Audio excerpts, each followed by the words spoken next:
This week in the Southern Discourse Kitchen, we're frying up some crispy, golden Southern fried fish. So let's get started.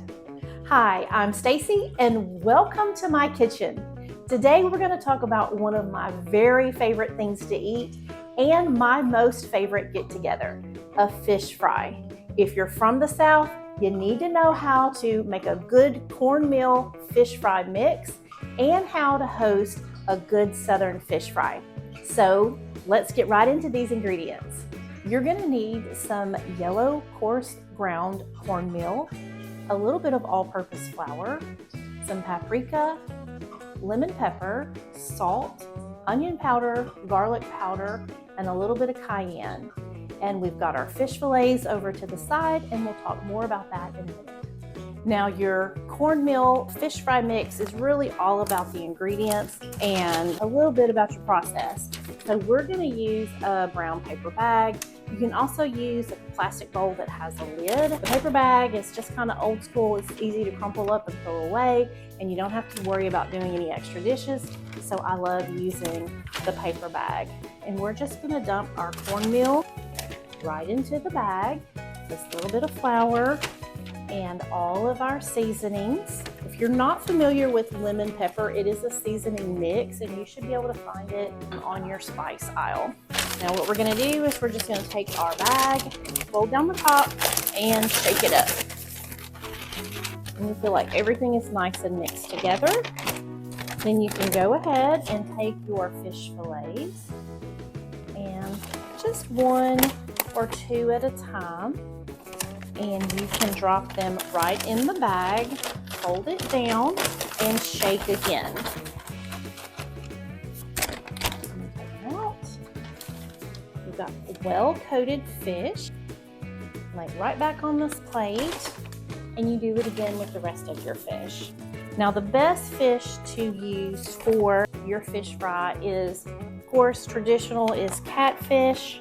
I grew up eating white perch. It's called crappie in some regions. You can also do bass, but for Southern fish fry, those are pretty much our three standard fishes.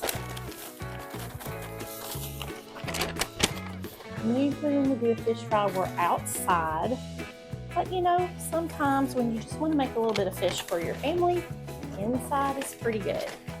So when all of your fish are coated, you can move right over to your stove top where we've got some hot oil heating up, and we'll get that going. We're using our cast iron Dutch oven today. We've had it heating on the stove with about 6 cups of vegetable oil, and we're going to drop our fish right in. The oil is about 375 degrees, so it's nice and hot. We're going to let our fish fry in this oil until it's golden brown and crispy. It's going to take about 5 to 7 minutes. So as our fish are frying, let's talk a little bit more about our fish fillets. Now you can do whole fish or bone-in fish if you like. Fillets are great for feeding a crowd. That way everybody can eat it and you don't have to worry about the bones. A lot of people host their fish fries or have their fish dinners with fresh fish that they've caught from lakes or rivers. But if you don't have a fisherman in your family, you can still have your own fish fry.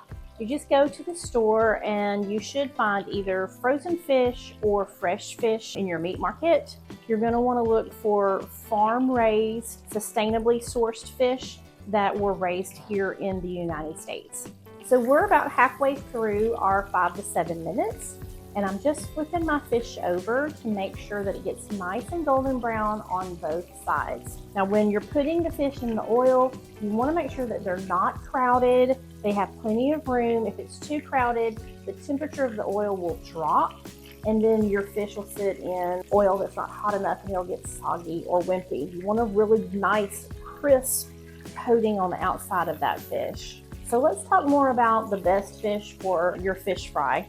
If you had to purchase frozen fish, the best way to thaw those fish is to put them in a sink in their package. We don't want to unpackage them yet, and put them in a bowl of warm water, not hot water, just warm water. Let them sit there until they thaw out completely. That's the best way to thaw them.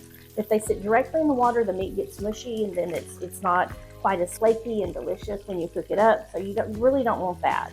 So keep it in its package. All right, so our fish is just about done, and you can see that it's nice and golden. And I've got a pan here, just a sheet pan. I've got it lined with a paper towel and then a baking rack, and I'm gonna let that fish lay right on there, and then I'm gonna drop these other 2 pieces of fish in.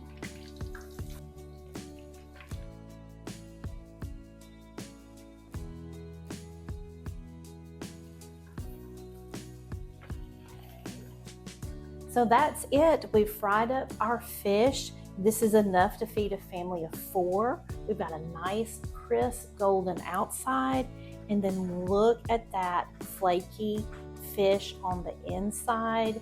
It's gonna be so delicious. Your family is gonna love this, and it's such a quick and easy way to get dinner on the table or to host a gathering outside with your family and friends. So let's talk about some serving suggestions, because we want your fish not to be a success just in the kitchen or outside in the fish fryer, but all the way to the table. So if you're having a traditional fish fry, you're gonna wanna serve this fish with some hush puppies, French fries, some coleslaw, maybe some fresh vegetables. A lemon wedge or 2 is always delicious. And then you're gonna wanna have a little tartar sauce or maybe cocktail sauce. And that's our traditional Southern fish fry plate right there. But there's some other ways that you can serve it too. So another way you can enjoy your fried fish at home for a really great comfort meal fish dinner is with a little bit of cheese grits and some stewed okra and tomatoes with smoked sausage. I'll link the recipes in the caption below. And then I've also got a great recipe for etouffee. So you can cook up a little rice and put your fish on the top and then smother it with that etouffee gravy. It is out of this world. So here we are. We've got 2 ways to enjoy your fried fish. I can't wait for you to make this for your family and see it on your table really soon. So if you like this recipe and want to see more Southern cooking, then don't forget to subscribe, not just to the YouTube channel, but to southerndiscourse.com, where I'm always cooking up the Southern favorites that you know and love.